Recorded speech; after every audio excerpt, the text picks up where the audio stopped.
Bienvenida o bienvenido a esta exploración. Hoy nos metemos a fondo con una pieza clave, a menudo invisible pero vital para nuestra seguridad al volante, la pinza de freno, o caliper. Tenemos aquí delante un material interesante, desde datos técnicos de fabricantes como Advix, Frenkit, hasta artículos de blogs, especializados como Industrias GSL, Autodoc, y también discusiones de foros como Reddit y manuales, claro. ¿Alguna vez se ha notado un ruido raro al frenar? ¿Un chirrido metálico?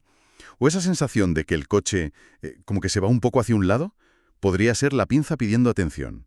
Así que hoy, queremos entenderla bien. ¿Qué es? ¿Cómo funciona? ¿Qué tipos hay? Y sobre todo, ¿por qué a veces fallan? Especialmente ese problema tan típico de que se queden pegadas. Y cómo mantenerlas bien, claro. Exacto. Vamos a ver desde lo más básico. Su diseño, su funcionamiento, hasta las diferencias importantes entre los tipos que hay y los problemas más comunes, como eso que dices, los pasadores o los pistones que se atascan. Es que es un componente crítico. Entenderlo bien es fundamental para la seguridad. Pues empecemos por ahí, por lo básico. ¿Qué es exactamente una pinza de freno? Según las fuentes, por ejemplo, Industrias GSL, la describen como la pieza que sujeta las pastillas y los pistones en los frenos de disco. Eso es. Su trabajo es apretar esas pastillas contra el disco, que gira con la rueda, para detener el coche. A veces la llaman mordaza, ¿no? Correcto. Y su funcionamiento, se basa en física pura, la ley de Pascal. La presión que haces en el pedal se transmite por el líquido de frenos, y esa presión mueve los pistones dentro de la pinza. Es un sistema hidráulico. Ajá, y esos pistones empujan las pastillas contra el disco, ¿verdad? Justo. Y la fricción que se genera, pues convierte la energía del movimiento, la cinética, en calor, y así frena el coche. Curioso cómo funciona, ¿eh? La hidráulica y la fricción juntas. ¿Y cuáles son sus partes esenciales? A ver, simplificando un poco lo que dicen las fuentes técnicas, hay varias partes clave.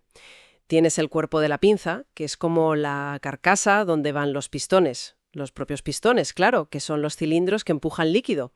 Las pastillas, que son el material que roza con el disco. El material de fricción. Eso es. Y luego, cosas muy importantes para que funcione bien y dure. Los sellos, unas juntas para que no se escape el líquido del pistón. Y los guardapolvos. Son como unas botas de goma. Protegen los pistones y, en algunas pinzas, unos pasadores guía. Los protegen de la suciedad, del agua. Estos guardapolvos son más importantes de lo que parece. Entiendo. Vale. Y parece que no todas las pinzas son iguales. Las fuentes como Siempre Auto o EBKX hablan de dos tipos principales, fijas y flotantes. ¿Cuál es la diferencia fundamental? Pues la diferencia principal está en cómo aplican la fuerza y si se mueven o no. Las pinzas fijas tienen pistones a ambos lados del disco y la pinza en sí está montada rígidamente, no se mueve de lado a lado. Al frenar, los pistones de los dos lados aprietan las pastillas a la vez contra el disco. Ah, por los dos lados a la vez. Sí, dan una frenada, más potente, más uniforme. Se suelen ver más en coches de altas prestaciones, deportivos. Entendido. ¿Y las otras, las flotantes? Las flotantes o deslizantes son las más habituales, las que lleva la mayoría de los coches. Estas solo tienen pistones en un lado del disco, normalmente en el lado interior. Solo en un lado. Sí. Entonces, cuando frenas, el pistón empuja la pastilla interior y por reacción toda la pinza se desliza hacia adentro sobre unos pasadores guía. Ah, los pasadores que mencionabas antes. Esos mismos. Al deslizarse la pinza entera, empuja la pastilla exterior contra el otro lado del disco. Es un diseño más sencillo, más económico también. Vale, lo pillo. Una fija más potente pero más compleja y una flotante más simple, más común, pero que depende de que esos pasadores deslicen bien.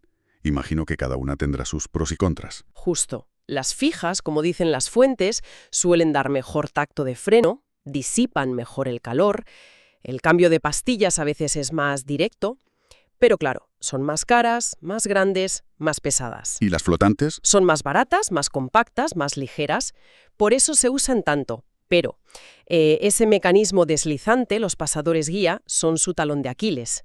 Son más fáciles de que se atasquen si no se cuidan bien. Ahí quería llegar. El famoso problema de la pinza pegada o agarrotada. Las fuentes como Autodoc o lo que se lee en foros como Reddit, Advix, mencionan un caso de un Lexus GS350. Señalan que es algo frecuente, sobre todo en las flotantes. ¿Qué nos avisa de que está pasando eso? ¿Y por qué pasa? Los síntomas suelen ser bastante evidentes. Ruidos al frenar, pueden ser chirridos agudos o sonidos más graves como un quejido o incluso un raspado. Ruidos raros, vale. Sí. También un desgaste muy desigual de las pastillas, o que el coche tire hacia un lado al frenar, o notar el pedal como más duro, o al revés, esponjoso, olor a quemado después de frenar, Ajá. o incluso que una rueda esté mucho más caliente que las otras después de conducir. Eso es un síntoma claro. Vale, vale. ¿Y las causas? Imagino que tienen que ver con esas partes móviles que decías. Principalmente sí, sobre todo en las pinzas flotantes, como decíamos. La causa número 1, suele ser el atasco de los pasadores guía. Necesitan deslizar súper suaves. Pero con el tiempo, si la grasa que llevan se seca, o si los guardapolvos de goma que los protegen se rajan, Entra porquería. exacto, entra suciedad, entra humedad, y se oxidan. Y si se oxidan, se quedan pillados, y la pinza ya no se mueve como debe. Tiene todo el sentido. Si no desliza bien, o presiona mal o se queda presionando. ¿Y hay otras causas habituales? Sí, otra causa importante es que se atasque el propio pistón.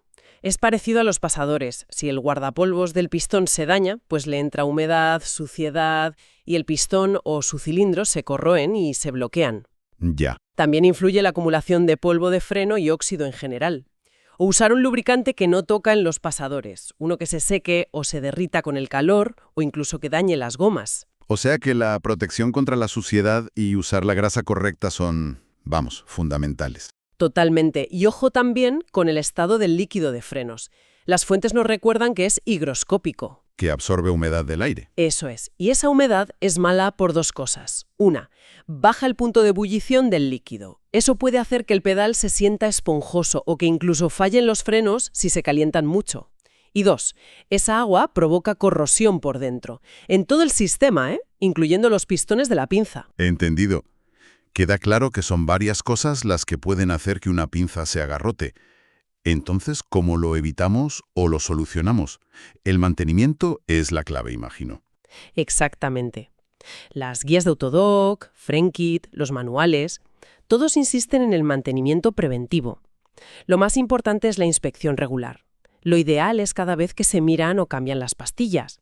Hay que ver cómo están los guardapolvos de goma, que no estén rotos ni agrietados, y comprobar que los pasadores guía se mueven bien, sin atascarse. Y si ya toca meter mano porque hay un problema o toca cambiar pastillas, ¿qué es lo más importante? Pues limpieza y lubricación correctas. Son vitales.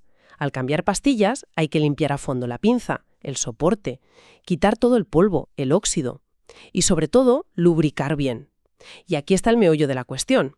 Hay que usar una grasa específica para frenos, que aguante altas temperaturas, normalmente de silicona o sintética. Y en usar grasa compatible con goma para los sellos y los guardapolvos, para no dañarlos. Este detalle de la grasa específica parece pequeño, pero crucial. Sí. Mencionaste también los kits de reparación.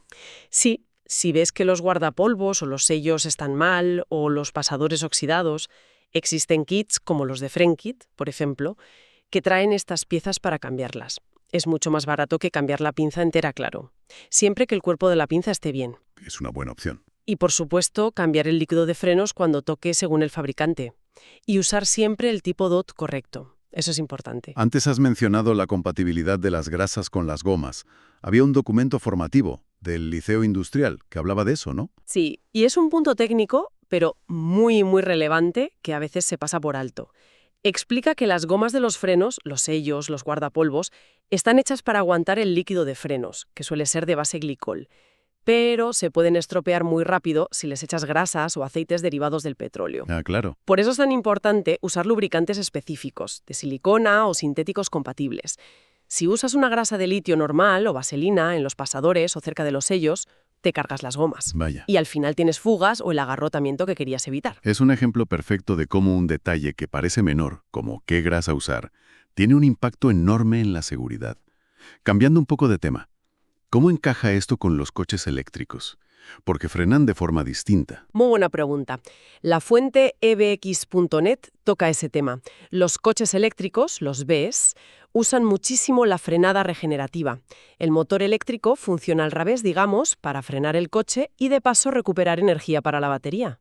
Y eso significa que los frenos de disco y pinza, los de toda la vida, se usan menos, ¿no? Muchísimo menos, lo cual a priori suena bien para el desgaste. Las pastillas y los discos duran una barbaridad. Claro. Pero aquí viene la paradoja. Como se usan tan poco, las pinzas, sobre todo las flotantes, son más propensas a problemas de corrosión y agarrotamiento por falta de uso. Anda, por no usarse. Exacto. Los pasadores guía se pueden quedar pegados simplemente porque no se mueven lo suficiente y la grasa se degrada con el tiempo, la humedad. Por eso, aunque se usen menos, su mantenimiento, la limpieza, la lubricación, sigue siendo igual de importante o incluso más, porque tienen que estar perfectos para cuando hagan falta de verdad, en una frenada fuerte o de emergencia. Es curioso, ¿eh? Que usar menos algo pueda aumentar ciertos problemas de mantenimiento.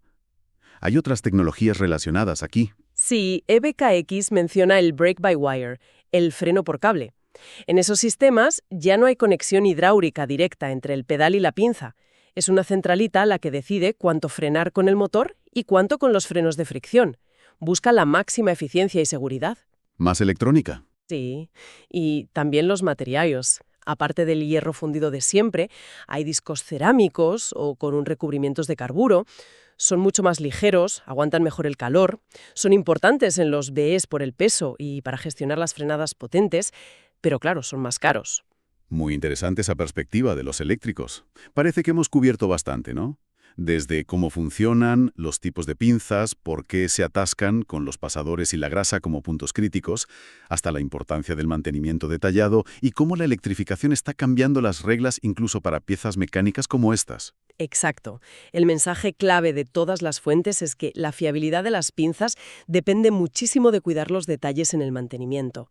Limpieza a fondo y, sobre todo, usar el lubricante correcto, el específico para cada parte. No vale cualquiera. Y no ignorar las señales de aviso, los ruidos, las vibraciones, si el coche se desvía al frenar. Son la forma que tiene el sistema de decir, oye, algo va mal. Y una pinza agarrotada no es una tontería. Afecta directamente a la seguridad. Totalmente. Una intervención a tiempo, revisar y lubricar bien esos pasadores o cambiar un guardapolvos que esté roto puede evitar un problema mucho mayor. Y asegura que los frenos respondan cuando más falta hacen. Para terminar, una reflexión que nos dejan un poco estas fuentes y la mirada al futuro. Si los frenos de fricción se van a usar cada vez menos por la frenada regenerativa en eléctricos e híbridos, ¿cómo debería cambiar su diseño, su mantenimiento? ¿Veremos más materiales resistentes a la corrosión por estar parados? ¿O quizás los planes de mantenimiento deberían centrarse menos en el desgaste por uso y más en asegurar periódicamente que todo se mueve bien, que está bien lubricado? Para combatir justo ese agarrotamiento por desuso. Es algo para darle una vuelta, ¿no? Cómo la tecnología cambia hasta el cuidado de las piezas más clásicas. Bueno, pues gracias por acompañarnos en esta inmersión en el corazón del sistema de frenado. Hasta la próxima.